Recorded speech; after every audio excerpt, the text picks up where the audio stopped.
جادو کی ایک قسم ہے جو انسان کو یعنی پاگل کر سکتی ہے،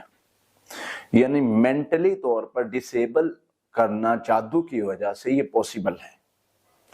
اس کی ہم دلیل ویسے تو قرآن پاک میں بہت ساری چیزوں کے بارے میں بتایا گیا ہے۔ اللہ تعالیٰ فرماتے ہیں الذین یأکلون الربا لا یقومون الا کما یقوم الذی یتخبط الشیطان من المس، قیامت کے دن سود کھانے والے ایسے ہوں گے جیسے شیطان نے چھو کے خبتی بنا دی ہے، یعنی بد حواس بنا دی ہے، یعنی کوئی اس طرح کا وہ حواس سے ان کے چلے گئے ہیں، یعنی وہ سمجھ نہیں پا رہے کیا ہو رہا ہے۔ تو جن چھو کے جادو ہو کے اس طرح کی کنڈیشن بن سکتی ہے، دلیل تو ہمیں مل گئی۔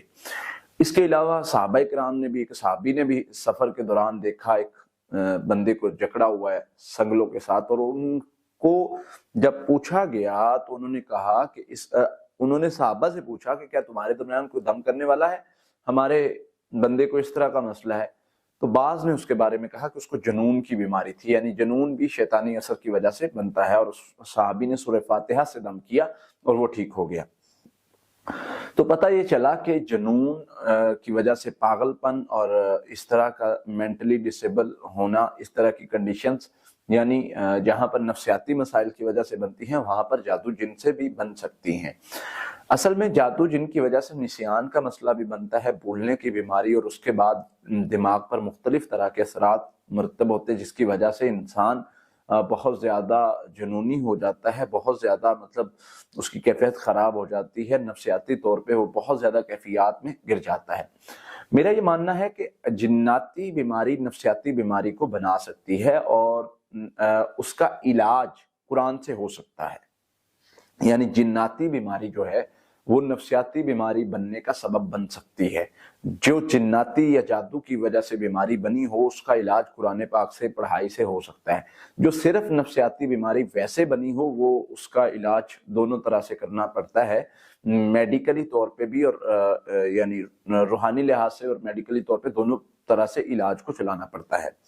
تو جو پاگل پن کا جادو ہوتا ہے اس میں انسان چیخو پکار کرتا ہے، شور مچاتا ہے، اور یہ کنڈیشن اچانک ہوتی ہے، اور اس کی وجہ سے اس کو خاص کر جو ہے وہ قرآن پاک سنتے ہوئے کنڈیشن کا خراب ہونا، قرآن پاک نہیں سن سکتا، اذان نہیں سن سکتا، جب بھی وہ سنے گا وہ چیخے گا، چلائے گا اور شور مچانا شروع کر دے گا، یہ اس کی ایک علامت ہے۔ اب اس کا علاج کیا ہے؟ صحابہ نے تو جو علاج کیا وہ سورہ فاتحہ سے تھا۔ اس میں ایک دو چیزیں اور ایڈ کر لیں تو بہت فائدہ مند ہوتا ہے۔